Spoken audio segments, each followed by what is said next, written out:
Hey everybody, my name is Chris Massimo, otherwise known as the Therapist at Law, and today I'm going to talk to you about whether or not you should go to law school and what you should really think about if you're going to make that decision and what you should really kind of contemplate. And this isn't going to be your, unicorns and rainbows and all that other kind of stuff like law school is great video. This is going to be your kick in the face, honest video about what you need to consider if this is something that you want to do. And I'm going to break it down into a couple categories. So let's jump right in. The first and most important one is, do you have the qualifications / are you an academic achiever?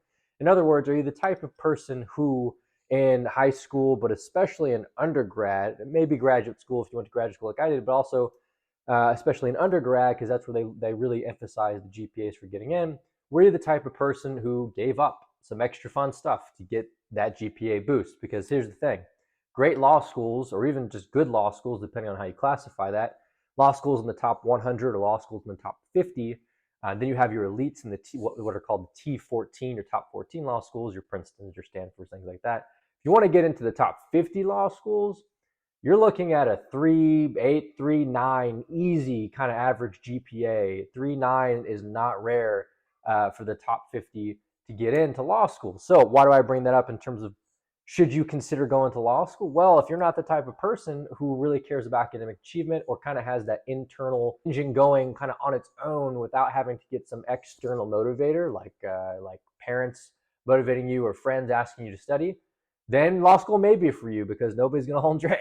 Nobody's going to hold your hand, and your peers, although much friendlier than I anticipated them being, considering we're all vying for the same jobs, they're not going to hold your hand either.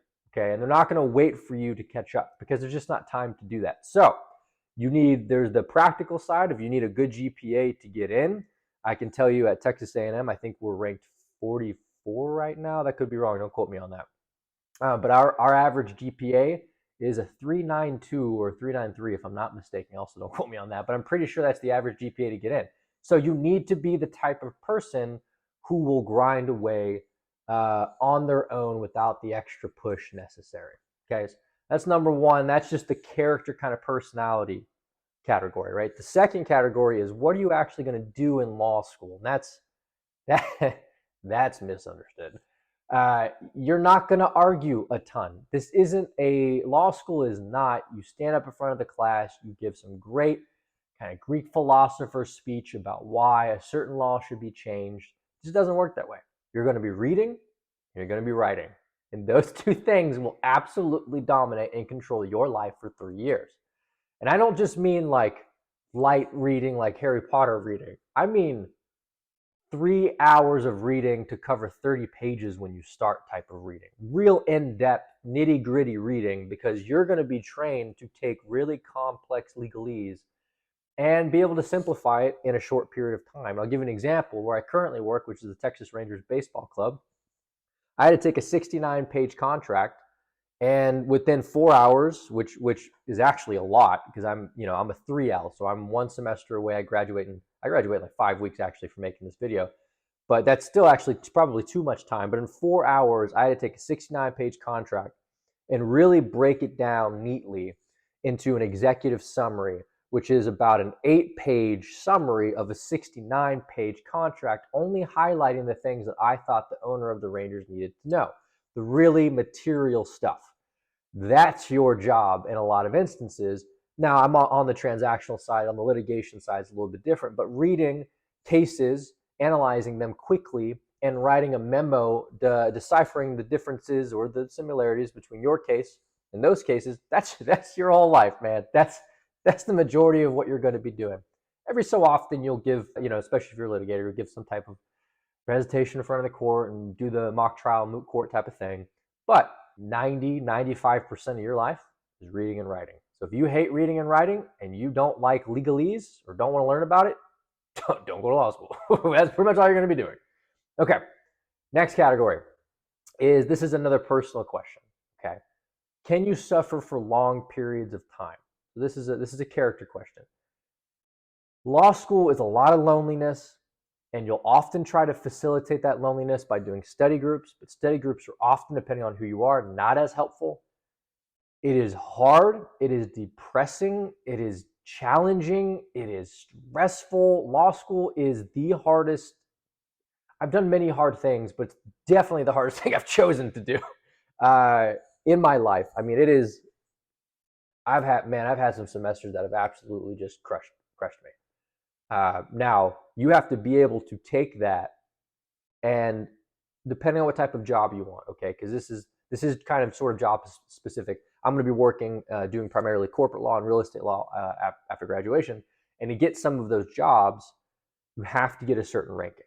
So you have to plow through those feelings of loneliness and the long nights of reading and the easily 60-hour weeks on occasion. Like, you have to get through those in order to get the job that you want. Now, if that's not something that you want, if you're somebody who feels very strongly that you're looking for something in public service or something maybe in crim law in the DA's office, and there's certain instances where it's not, your ranking isn't as pertinent, it's not as important, and so you won't have to really like stay in that zone for as long. But if you want to work at a big firm, certain mid-sized firms, if you want to do corporate law, certain forms of transactional law, you just got to get the grades. Like, you got to get the grades. So for long periods of time, you're going to have to choose to sit in a very, very difficult headspace and learn these things, even though you can't stand looking at a book anymore. And I have one here, and this is, speaking of reading and writing, this is, now,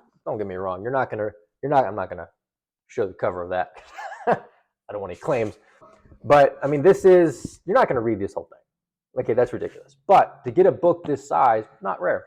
Not uncommon, not rare. To cover a third of it, not rare, not uncommon. And there's probably 600 pages in that thing. Okay, that's not uncommon.